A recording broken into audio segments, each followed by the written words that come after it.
സന്തോഷ്, ഈ അഷ്ടദിക്പാലക പീഠങ്ങളുടെ 3 ഇന്ദ്രൻ, അഗ്നി, യമൻ ഇത് കഴിഞ്ഞു. അങ്ങ് നമ്മുടെ കുഞ്ഞുങ്ങൾക്കും തലമുറയ്ക്കും വേണ്ടിയിട്ട് നിരുതി പീഠത്തിനെ കുറിച്ച് ഒരു വിവരണം നൽകാൻ സാധിക്കില്ലേ? തീർച്ചയായിട്ടും. സന്തോഷം. ഇത് പ്രധാനമായിട്ടും അറിഞ്ഞിരിക്കേണ്ടത് അഖണ്ഡ ഭാരതം എന്ന് പറയുന്നത് നവഖണ്ഡങ്ങളായിട്ട് നിന്ന ഭാരതത്തെ, ഈ ദേശത്തെ ചേർത്ത് വെച്ച് അഖണ്ഡമാക്കി വെച്ചിട്ടാണ് ലോകമാതാവായിരിക്കുന്ന ഭാരതാംബ എന്നുള്ള സങ്കല്പത്തിൽ 8 ദിക്കിനെയും അഷ്ടദിക്പാലകരാൽ ബന്ധിച്ചുറപ്പിച്ച് ഇവിടെ ജീവന്റെ ദിവ്യ പീഠത്തെ തീർത്തിരിക്കുന്നത്, ദ്രാവിഡ ദേശത്തെ പ്രതിഷ്ഠിച്ച് ഉറപ്പിച്ചിരിക്കുന്നത്. ഭൂമിയുടെ ഉപരിതലത്തിൽ ദ്രവ്യത്തിന്റെ ഏറ്റവും ശ്രേഷ്ഠമായിട്ടുള്ള പീഠങ്ങളിൽ ഈ അഷ്ടദിക്പാലകരാൽ ജീവനെ തന്നെയാണ് ബന്ധിച്ച് ഉറപ്പിച്ചിരിക്കുന്നത്. അപ്പൊ അങ്ങനെ ആ അഷ്ടദിക്പാലക പീഠങ്ങളിലൂടെ വരുമ്പോഴാണ് സപ്ത ഭൂഖണ്ഡങ്ങളും സമുദ്രോപരിതലത്തിൽ ഉയർന്നു നിൽക്കുന്നത് എന്നുള്ളൊരു വസ്തുത ഞാൻ സൂചിപ്പിച്ചുകൊണ്ട് ഒന്നും കൂടി പറയാണ്. കിഴക്ക് ദിക്കിൽ ഇന്ദ്രനാണ്, തെക്ക് കിഴക്ക് ദിക്കില് വഹ്നിയാണ്, അത് അഗ്നിയാണ്, നേരെ തെക്ക് യമനാണ്. പക്ഷെ അഷ്ടദിക്പാലകരിലേക്ക് വരുമ്പോൾ അഗ്നി വഹ്നിയാകും, യമൻ പിതൃപതിയാകും. അപ്പോ അതുപോലെ തന്നെ അടുത്ത ദിക്കാണ് നമ്മൾ പറഞ്ഞ നിരുതി. ഈ നിരുതി ദിക്ക് എന്ന് പറഞ്ഞാൽ എല്ലാവർക്കും അറിയാം കന്നിക്കോണാണ്. കേൾക്കാവോ അങ്ങക്ക്? കേൾക്കുന്നുണ്ട്. ആകാശത്തിന്റെ ദിക്കാണ്.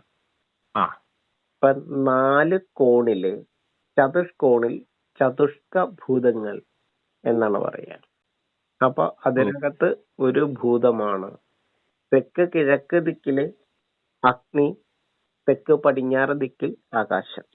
അതിന്റെ നടുക്കാണ് ഇന്ദ്രഗുണത്താൽ സത്വഗുണമുള്ള വായുവിന്റെ പ്രദക്ഷിണത്താൽ വൈഷ്ണവ ശക്തിയുടെ വൈഭവത്താൽ ആ യമൻ മരണകാരണമായിരിക്കുന്ന എനർജിയെ പാലകനാക്കുന്ന ആ പീഠമിരിക്കുന്നത്. അഗ്നിക്കും ആകാശത്തിനും ഇടയ്ക്കാണ് പിതൃപതിയായി യമൻ മാറുന്നത്, ദിക്പാലകനായിട്ട് യമൻ കാലം മാറുന്നത്. കാലത്തെ കാവലാക്കി നിർത്തിക്കൊണ്ടാണ് ഭാരതം അഷ്ടദിക്കിനെ ബന്ധിച്ച് പ്രതിഷ്ഠിച്ച് ഉറപ്പിച്ച് ജീവനെ പ്രദക്ഷിണം ചെയ്യിപ്പിക്കുന്നത്.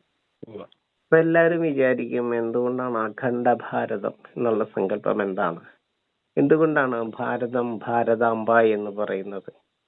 കാരണം നാരത്തെയാണ് അയനം ചെയ്യിപ്പിക്കുന്നത്.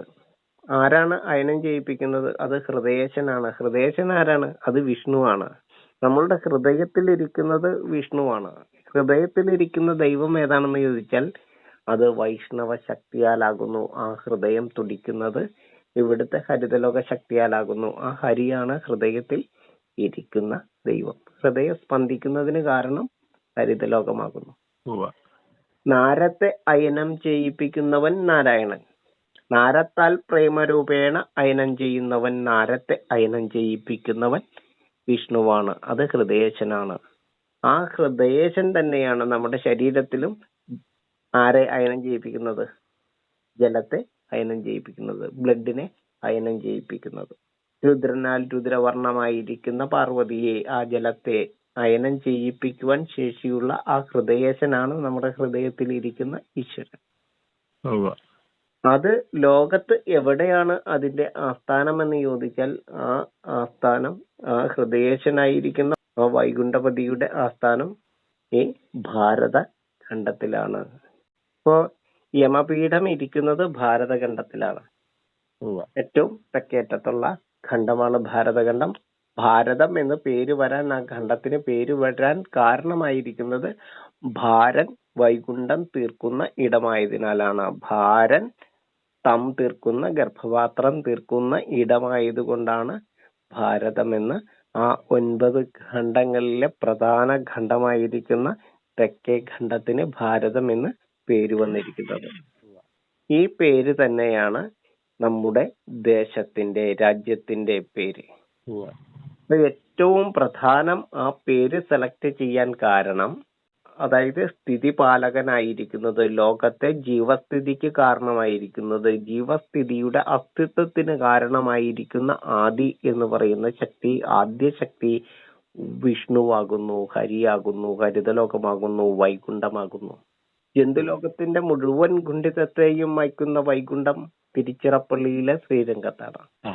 അത് തമിഴ്നാട്ടിലാണ്. അത് ഭാരതഖണ്ഡം എന്ന് പറയുന്ന സ്ഥലത്താണ്. ഇതാണ് നമ്മൾ അറിയേണ്ടത്. ആ സ്ഥലമാണ് തെക്കേറ്റം. തെക്ക് ദിക്കിനെ കാവലിരിക്കുന്ന യമനെ പിതൃപതിയാക്കുന്നത്. പിതൃ എന്ന് പറഞ്ഞാൽ വൃക്ഷലോകമാണ്. മൂലപിതൃ എന്ന് പറഞ്ഞാൽ വിഷ്ണുവാണ്. ആ വിഷ്ണുവിന്റെ വൈഭവത്താൽ പിതൃപതിയായിട്ട് യമൻ മാറുന്ന ഇടമാണ് ഭാരതഖണ്ഡം. തിരുച്ചിറപ്പള്ളി അല്ലേ? അത് ശ്രീരംഗം, തിരുച്ചിറപ്പള്ളി.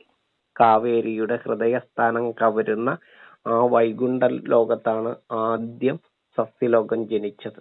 ലോകഖണ്ഡിതത്തെ മയക്കുന്ന പാലാഴിയെ തീർക്കുന്ന സാക്ഷാൽ വൈകുണ്ഠപുരി, സ്വർഗവാതിൽ തീർക്കുന്ന ഇടം. ലോകത്തിന്റെ സ്വർഗവാതിൽ ഏതാണെന്ന് ചോദിച്ചാൽ അത് ആ വൈകുണ്ഠദേശമാകുന്നു. ഭാരതത്തിന്റെ തെക്കാണ് വൈകുണ്ഠം, വടക്കാണ് കൈലാസം. ആ ദിക്കിൽ നിന്നാണ് ഇപ്പോൾ നമ്മൾ തെക്ക് പടിഞ്ഞാറ് ദിക്കില് നിരൃതി പീഠത്തിലേക്ക് എത്തുന്നത്. നിരൃതിയുടെ കാരണം ആകാശമാണ്, കന്നിക്കോണാണ്.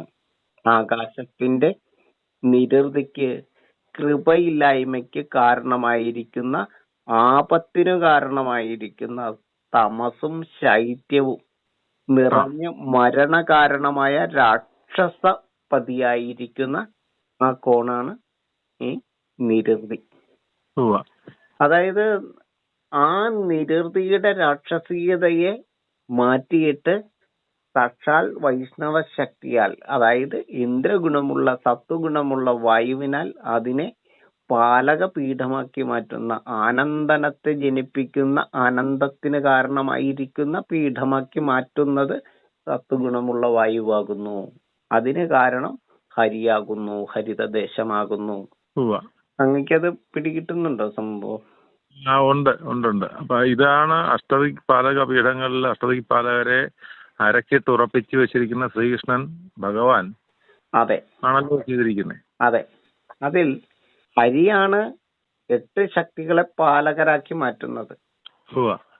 അപ്പോ അതിനകത്ത് ഏറ്റവും ഹിംസാഭാവത്തിലുള്ള, രാക്ഷസഭാവത്തിലുള്ള, ഡാർക്ക് എനർജിയുടെ ശൈത്യ ഗുണമുള്ള ആ രാക്ഷസീയതയെ, രാക്ഷസമായിരിക്കുന്ന ആ പതിയെ രക്ഷാപതിയാക്കി മാറ്റുന്ന തന്ത്രമാണ് ഹരി എന്ന് പറയുന്ന ആ വൈകുണ്ഠ ലോകത്തിലൂടെ, ഹരിതദേശത്തിലൂടെ നമ്മൾ അവിടെ ചെയ്തിരിക്കുന്നത്. അത് ഇന്ദ്രഗുണമുള്ള വായുവിന്റെ പ്രദക്ഷിണത്താൽ രാക്ഷസപതിയായിരിക്കുന്ന ആ കോണ് നിരൃതി എന്ന് പറയുന്ന പാലക പീഠമായിട്ട് മാറുന്നു. ആനന്ദനത്തെ ജനിപ്പിക്കുന്ന, ആനന്ദത്തിന്റെ ദിക്കായിട്ട് മാറുന്നു. ആനന്ദത്തിന് കാരണം ആകാശമാണ്, വിജ്ഞാനത്തിന് കാരണം അഗ്നിയാണ്, ജീവൻ ജലമാണ്, ജീവന് കാരണം വായുവാണ്, ശൈവശക്തിയോ ശരീരമാണ്. അതാണ് നമ്മൾ അറിയേണ്ടത്. അപ്പോ അങ്ങനെയുള്ള ആ ഹരിയുടെ ദേശമാണ് ഹരിദേശം. ഏകദേശം അങ്ങക്കിപ്പോ പറഞ്ഞു വരുന്നതിന്റെ ട്യൂൺ മനസ്സിലാവുന്നുണ്ടെന്ന് എനിക്ക് തോന്നണം. കാരണം തെക്ക് പടിഞ്ഞാറ് നിരൃതി കോണിൽ ഹരി എന്ന ദേശമാണ്. ജീവനെ ഹരിക്കുന്ന, പിടിച്ചു പറിക്കുന്ന ആകാശത്തിന്റെ സ്വാധീന ദേശത്തെ ഹരനേത്രം എന്നാണ് ഇതിന് പറയുന്നത്. അതായത് ശിവന്റെ ദൃഷ്ടി നേരെ പതിയുന്ന കോണ്. ആകാശത്തിലൂടെ എങ്ങനെയാണോ ഭൂമി ശിവൻ സഞ്ചരിക്കുന്നത്, നേർദൃഷ്ടി, അതായത് അഗ്നിയായിരിക്കുന്ന നേത്രം, തൃക്കണ്ണ്, നേരെ നോക്കുന്ന കണ്ണ്, ഇരുളിലൂടെ ഭൂമി സഞ്ചരിക്കുമ്പോൾ ഈ ഇരുളിലേക്ക് നോക്കുവാൻ തൃക്കണ്ണ്, അഗ്നിയുടെ കണ്ണ്, ജ്ഞാനത്തിന്റെ കണ്ണ് തുറന്നു വെച്ചിരിക്കുന്ന ആ ദൃഷ്ടി പതിയുന്ന ദേശമാണ്, ദിക്കാണ് ഈ ഹരനേത്രം പതിയുന്ന ഇടമാണ് ഹരിദേശം. സംരക്ഷണ കവചം ഒരുക്കുന്നത്. അതെ. അപ്പൊ ജീവനെ ഹരിക്കുന്ന, പിടിച്ചു പറിക്കുന്ന, മരണത്തിന് അവധി കൊടുക്കാത്ത ആകാശത്തിന്റെ പീഠത്തിലാണ് ഈ, അതായത് ദൃഷ്ടി അങ്ങോട്ടാണ്. ഒരു ദൃഷ്ടി, ഇടത്തെ കണ്ണ് യമനിലേക്കും വലത്തെ കണ്ണ് വരുണനിലേക്കും വരുണപീഠത്തിലേക്കും, നേർദൃഷ്ടി തൃക്കണ്ണ് അതായത് ഇരുട്ടിലേക്ക്, തമസിന്റെ ശക്തിയിലേക്ക്, ശൈത്യ ശക്തിയിലേക്ക് നോക്കുവാനായിട്ട്, ആ തമസിന്റെ ശക്തിയിലേക്ക് നോക്കുന്ന അഗ്നിയായിരിക്കുന്ന കണ്ണ്. ആ അഗ്നി കണ്ണുള്ള മറ്റ് ജീവികളും ഉണ്ടല്ലോ. ഉണ്ട്. തമസിലേക്ക് നോക്കുവാനായിട്ട് കണ്ണിൽ പ്രകാശമാണ്, കൃഷ്ണമണിയിൽ പ്രകാശമായിരിക്കും തമസിലേക്ക് സഞ്ചരിക്കുമ്പോൾ.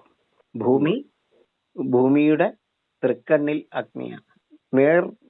അതായത് കന്നിക്കോണിലേക്ക് ശിവൻ ഈശാനകോണിൽ നിന്ന് നോക്കുമ്പോൾ ആ നേർദിക്ക് നിരൃതി പീഠമാണ്, ആകാശത്തിന്റെ പീഠമാണ്. ആ ദിക്കിലേക്ക്, ആ തമസിലേക്ക് നോക്കുവാനായിട്ട്, മരണകാരണമായിരിക്കുന്ന ആകാശത്തിന്റെ ആ ഡാർക്ക് എനർജിയിലേക്ക് നോക്കുവാനായിട്ട് ശിവന്റെ തിരുനെറ്റിയിലെ ജ്ഞാനത്തിന്റെ തൃക്കണ്ണിൽ അഗ്നിയാകുന്നു. ഏറ്റവും നല്ല ഒരു ശാസ്ത്ര സങ്കല്പമാണ്, ശാസ്ത്രകാരന്മാരുടെ ഭാവനയാണ് ഇത്. അപ്പൊ അങ്ങനെയുള്ള ആ ഹരിദേശമാണ് നമ്മളുടെ ഈ തെക്ക് പടിഞ്ഞാറെ കോണ്. അത് നമ്മുടെ ദേശം തന്നെയാകുന്നു. കേരള ദേശം ഹരിദേശമാകുന്നു. വൃക്ഷങ്ങളുടെ പേരിലാണ് ഈ കേരളം എന്ന് പറയുന്ന ഈ ദേശം ഇന്നും നിലകൊള്ളുന്നത്. അപ്പൊ ഹരിദേശമാണത്. എങ്ങനെയാണ് ഹരിദേശം എന്ന് പറയാൻ കാരണമെന്ന് ചോദിച്ചാൽ, കാവലായിരിക്കുന്ന ഇടാണ്, അനന്തപത്മനാഭൻ ശയിക്കുന്ന ഇടാണ്. അതായത് പത്മനാഭന്റെ ദാസന്മാരായിട്ടുള്ള അനന്തൻ എന്ന് പറഞ്ഞാൽ അനന്തകോടി ജീവജാലങ്ങളാൽ പ്രതിനിധിയായിരിക്കുന്നത്. ശേഷൻ എന്ന് പറഞ്ഞാൽ ഇപ്പോൾ ശേഷിക്കുന്നവർ. ശിവന്റെ കഴുത്തിൽ കിടക്കുന്ന നാഗം വാസുകിയാണ്. ഇപ്പോൾ വസിക്കുന്നവരാണ് ശിവന്റെ കഴുത്തിലുള്ളത്. അതായത് ഭൂമിയുടെ ആഭരണം, അടയാളം ജീവനാണ്. ആ ജീവന്റെ പ്രതിനിധിയാണ് വാസുകി, ഇപ്പോൾ വസിക്കുന്നവർ. വിഷ്ണു ശയിക്കുന്നത് അനന്തകോടി ജീവജാലങ്ങളുടെ വൈഭവത്താലാണ്. അനന്തന്റെ പുറത്താണ് ശയിക്കുന്നത് എന്ന് പറയുന്നത്. നിരവധി കോണെന്ന് പറയുന്നത് ഇത്തരത്തില് ഈ ആകാശത്തിന്റെ അന്ധതയിൽ നിന്നും ഇവിടുത്തെ ജീവജാലങ്ങളെ സംരക്ഷിക്കുന്നതിന് വേണ്ടി ഹരന്റെ മൂന്നാം തൃക്കണ്ണിൽ ഹരിയുടെ വൈഭവത്താൽ ഹരിദേശമൊരുക്കി വൈഷ്ണവ ശക്തിയുടെ ഏറ്റവും ശ്രേഷ്ഠമായിരിക്കുന്ന ആ അനന്തൻ എന്ന് പറയുന്ന വൈഷ്ണവ ശക്തിക്ക് കാവലിരിക്കുന്ന അനന്തന്റെ പുരിയാണ് ഈ ഹരിദേശം. അനന്തപത്മനാഭൻ. അതായത് ഹരിയുടെ ദേശത്തിന് കാവലിരിക്കുന്ന, വളരെ ശ്രദ്ധയോടെ കാവലിരിക്കുന്ന അനന്തപുരിയാണ് ഈ ഹരിദേശത്തിന്റെ പ്രത്യേകത. അതാണ് ഏറ്റവും രസകരമായിട്ടുള്ളൊരു വസ്തുത. നിരവധി പീഠം എന്ന് പറയുന്നത് ഹരിദേശത്തിന്റെ തലസ്ഥാനം കൃഷ്ണാഞ്ജനയാണ്. കൃഷ്ണാഞ്ജന എന്ന് പറയുന്നത് ഈ ഹരിദേശത്തിന്റെ വൈഭവത്തിൽ നിരുതിയുടെ ആ ഒരു മരണത്തിന് അവധി കൊടുക്കാത്ത നിരുതിയുടെ ആ രാക്ഷസീയതയെ ആനന്ദത്തിന്റെ ഇടമാക്കി മാറ്റുന്ന ഗുരുവായൂരാണ് അതിന്റെ പീഠം, കൃഷ്ണാഞ്ജന എന്ന് പറയുന്ന പീഠം. അപ്പോ ഗുരുവിൽ ഈ ഭൂമിയിൽ വായുവിനെ ചേർത്ത് വെക്കുന്ന, ഈ ഗുരുവിൽ ഈ ഭൂമിയിൽ വായുവിനെ, പ്രാണവായുവിനെ, ഇന്ദ്രഗുണമുള്ള സത്വഗുണമുള്ള വായുവിനെ ചേർത്ത് വെക്കുന്ന ആകാശത്തിന്റെ നിരൃതിയുടെ ആ പാലക പീഠമായിട്ടാണ് കൃഷ്ണാഞ്ജന. അഞ്ജനകൃഷ്ണനല്ല, കൃഷ്ണാഞ്ജനയാണ് അവിടുത്തെ പീഠം. ആനന്ദമാണ് ഗുരുവായൂരിൽ നിന്ന് നമുക്ക് ലഭിക്കുന്നത്. അപ്പോ ഈ നാലാമത്തെ പീഠമായിട്ട് അങ്ങ് പറഞ്ഞവതരിപ്പിച്ച് കന്നിക്കോണാണ്, നിരവധി കോണാണ്, ഹരിദേശമാണ്. ഹരിദേശത്തിന്റെ തലസ്ഥാനം കൃഷ്ണാഞ്ജനയാണ്. കൃഷ്ണാഞ്ജന ഗുരുവായൂരാണ്. ചിദംബരത്തിന്റെ നേരെ പടിഞ്ഞാറാണ് ആകാശത്തിന്റെ നിരവധിയുടെ പീഠം. ചിദംബരം അഗ്നിയുടെ പീഠമാണെങ്കിൽ അതിന് നേരെ പടിഞ്ഞാറാണ് ആകാശത്തിന്റെ നിരുതിയുടെ പീഠമായിട്ടുള്ള കൃഷ്ണാഞ്ജന എന്ന് പറയുന്നത്. അഷ്ടദിക്പാലകരിലെ നാലാമത്തെ ആളിനെ പരിചയപ്പെടുത്തി. അഷ്ടദിക്പാല പീഠം എന്താണെന്ന് അങ്ങ് സൂചിപ്പിച്ചു. അതെ, കറുപ്പിനെ വെളുപ്പാക്കുന്ന. ഇങ്ങനെ അങ്ങ് ഇത് പറഞ്ഞെങ്കിൽ പോലും, വളരെ ശ്രദ്ധയോടെ കേട്ടിട്ട് പോലും എനിക്കും പൂർണ്ണമായിട്ട് മനസ്സിലായിട്ടില്ല. അത് മനസ്സിലാവണമെങ്കിൽ കുറച്ചുകൂടെ അതിന് ശ്രദ്ധ കൊടുത്ത് മുന്നോട്ട് പോവേണ്ടിയിരിക്കുന്നു. അതെ. അതെന്താന്നറിയോ, ഇത് ഖണ്ഡ നിരൂപണം ചെയ്തിട്ട് അത് 8 ദിക്കിലും ആ ദൃഷ്ടികൾ വരയ്ക്കണം. 8 ദിക്കിനെയും ബന്ധിപ്പിക്കുന്ന ആ രേഖയിലൂടെ നമ്മൾ വരച്ച് കാണിച്ചാൽ മാത്രമാണ് ഇതിനകത്ത് ഏറ്റവും പെട്ടെന്ന്. അവിടെയാണ് സ്ഥാപത്യവേദത്തിന്റെ പ്രാധാന്യം. അതായത് വാസ്തുശാസ്ത്രത്തിന്റെ ഒക്കെ പ്രാധാന്യം വരുന്നത് അങ്ങനെയാണ്. അപ്പൊ ആ നിരുതിയുടെ പീഠം എന്ന് പറഞ്ഞാൽ കന്നിക്കോണാണ്. ഒരിക്കലും പിന്നെ നമ്മളുടെ ജീവനുള്ള കാലത്ത് ആ സ്പേസിലേക്ക് തിരിച്ചു വരുന്നില്ല. ആകാശത്തിന്റെ പീഠമാണ്. ജീവിതമാകുന്ന നൗക സഞ്ചരിക്കുന്നത്, ഈ ഭൂമി സഞ്ചരിക്കുന്നത് വളരെ വേഗത്തിൽ കറങ്ങിക്കൊണ്ട് ഭൂമി സഞ്ചരിച്ചു കൊണ്ടിരിക്കുകയാണ്. ഭ്രമണവും പരിക്രമണവും നടന്നുകൊണ്ടിരിക്കുമ്പോൾ ആകാശത്തിന്റെ ആ പീഠമായിരിക്കുന്നത്, ആകാശത്തിന്റെ ദിക്കായിരിക്കുന്നത് നിരുതിയുടെ പീഠമാണ്. അതാണ് സൂര്യനൊപ്പം സഞ്ചരിക്കുകയും സ്വയം കറങ്ങിക്കൊണ്ട് പരിക്രമണവും ഭ്രമണവും ചെയ്തുകൊണ്ട് അതിവേഗത്തിൽ സഞ്ചരിച്ചു കൊണ്ടിരിക്കുന്ന ഭൂമിയുടെ നിരുതിയുടെ പീഠമാണ് കൃഷ്ണാഞ്ജന. എന്തായാലും വളരെ സന്തോഷം സന്തോഷി. അപ്പൊ നമുക്കിനി കാലഘട്ടത്തെ പരിചയപ്പെടുത്തുകയും എന്താണെന്ന് സാമാന്യേന വർണ്ണിച്ചു തരികയും ചെയ്തു. നമ്മുടെ കുഞ്ഞുങ്ങൾക്കും വരും തലമുറയ്ക്കും ഇത് ഈ അറിവ് വളരെ ഗുണകരമായി തീരുവാൻ സാധ്യതയുണ്ട്. തീർച്ചയായിട്ടും മറ്റേ ഏതെങ്കിലും ഇനി ഇതിനെ കുറിച്ച് എനിക്ക് ഇനിയും പറയാനുണ്ടാവും. ഒരുപാട് പറയാനുണ്ട്. പക്ഷെ നമുക്ക് ഇത് ഇന്ന് നമുക്ക് അങ്ങേത് കേൾക്കുമ്പോ ഇപ്പോ കൃഷ്ണാഞ്ജന എന്ന് പറയുന്ന പീഠം ഗുരുവായൂരാണ്. ഗുരുവും വായുവും, അതായത് പ്രാണവായുവിനെ ഈ ഗുരുവിലേക്ക്, ഈ ശിവനിലേക്ക്, ഈ 2 മാത്രയുള്ള ഈ ഗുരുവിലേക്ക് ആ പ്രാണവായുവിനെ ചേർത്ത് വെക്കുന്ന ആകാശത്തിന്റെ വൈഭവം ഹരിയുടെ ഗുണത്താലാകുന്നു, ഹരിദേശത്തിന്റെ വൈഭവത്താലാകുന്നു, വൈഷ്ണവ ആരാധനയുടെ ആ കരുത്തിലാകുന്നു, ആ വന്യതയിലാകുന്നു. ആ വന്യതയിലാണ് നിരുതിയുടെ പീഠത്തെ പാലകപീഠമാക്കി മാറ്റുവാൻ നമുക്ക് കഴിയുന്നത്. നമ്മുടെ നാട് തന്നെ ആ ഹരിത ലോകത്തിന്റെ പേരിലാണ് അറിയപ്പെടുന്നത്. അപ്പൊ അങ്ങനെ ആയിട്ടുള്ള ഈ ഹരിത ലോകത്തിന് ശക്തിയുള്ള, വന്യമായിരിക്കേണ്ട ആ വനത്തിന്റെ സംരക്ഷണമുള്ള, കാവലുള്ള ഈ പീഠം ഗുരുവായൂരാണെന്നറിയുമ്പോ അങ്ങക്ക് എന്താണ് മനസ്സിലേക്ക് കയറി വന്നത്, മനസ്സിൽ തോന്നിയത്? അത് നമുക്കത് പഠന വിഷയമാക്കുമ്പോൾ അത് പഠിച്ചു വരുമ്പോഴാണ് അതിന്റെ ഗുണം മനസ്സിലാവുക, അതിന്റെ സന്തോഷം ഉണ്ടാവുക. പൂർണ്ണമായി അറിയുമ്പോഴേ പറ്റുള്ളത്. അവിടെയാണ് ലോകത്തിലെ ഏറ്റവും വലിയ കാവുകൾ, അതായത് ഭദ്രകാളിയുടെ കാവ്, ദുർഗാദേശങ്ങള്. ദുർഗ എന്ന് പറഞ്ഞാൽ വിഷ്ണുവിന്റെ മോഹിനീഭാവമാണ് ഈ ദുർഗാദേശങ്ങൾ എന്ന് പറയുന്നത്. ദുർഗ എന്ന് പറയും. ആ ദുർഗാദേശത്തിന്റെ വൈഭവത്തിൽ നിന്നും ജനിക്കുന്നതാണ് ഭദ്രകാളി ഭാവം. കാവുകളുടെ കാവായിട്ടുള്ള കൊടുങ്ങല്ലൂർ ക്ഷേത്രം ഉൾപ്പെടെയുള്ള ആ ഹരിതദേശത്തിന്റെ ഒരു വൈഭവം തന്നെയാണ്, ലോകത്തെ അത്ഭുതപ്പെടുത്തുന്ന ക്ഷേത്ര നിലയങ്ങൾ തന്നെയാണ് നമുക്ക് അവിടെ കാണാൻ പറ്റുന്നത്. പരിസ്ഥിതി സംരക്ഷണ കേന്ദ്രങ്ങളെ തന്നെയാണ് നമുക്ക് ആശ്ചര്യത്തോടെ കാണാൻ പറ്റുന്നത്. അവിടെയാണ് ക്ഷേത്രങ്ങളുടെ ഗർഭഗൃഹങ്ങളോട് കൂടിയിട്ടുള്ള ക്ഷേത്രങ്ങൾക്ക് ഹരിദേശം എത്ര കണ്ട് പ്രാധാന്യമാണ് എന്ന് മനസ്സിലാവുന്നത്. മറ്റെവിടത്തെക്കാൾ കൂടുതൽ മഹാക്ഷേത്രങ്ങൾക്ക് പ്രാധാന്യമുള്ള, ഗ്രഹങ്ങൾക്കും നക്ഷത്രങ്ങൾക്കും പഞ്ചഭൂതങ്ങൾക്കും എല്ലാം വളരെ പ്രാധാന്യമുള്ള ഈ ഇടങ്ങള് സർവ്വ ജീവലോകത്തിനും വേണ്ടി തുറന്നു കൊടുക്കണം. ഇത് ജാതിയുടെ അടിസ്ഥാനത്തിലോ മതത്തിന്റെ അടിസ്ഥാനത്തിലോ ഇത് പൂട്ടിത്താക്കോലും പിടിച്ചുകൊണ്ട് നടക്കേണ്ട ഇടങ്ങളല്ല. ഇത് ജീവപാലക പീഠങ്ങളാണ്. ഇത് സർവ്വ ജീവലോകത്തിനും വേണ്ടിയിട്ട് ഇതിന്റെ ആ ശ്രീമൂലസ്ഥാനങ്ങളിൽ ആ എനർജിയെ സ്വീകരിക്കുവാനായിട്ട് സർവ്വ പ്രജാലോകത്തിനും സർവ്വ ജീവലോകത്തിനും ഇതിന്റെ ഗുണം ലഭിക്കുമാറ് ഇതിനെ അതിന്റെ അർത്ഥത്തിലേക്ക് എത്തിച്ച് അനർത്ഥത്തെ നീക്കുവാനായിട്ട് ഈ ക്ഷേത്രപാലകരെല്ലാവരും തയ്യാറാവണം എന്ന് പറഞ്ഞുകൊണ്ട് അവരുടെ മുന്നിൽ ഇതൊരു അപേക്ഷയായിട്ട് വെച്ചുകൊണ്ട് നമുക്ക് ഇന്നത്തേക്ക് നിർത്താം. വളരെ സന്തോഷം. നന്ദി. നമസ്തേ.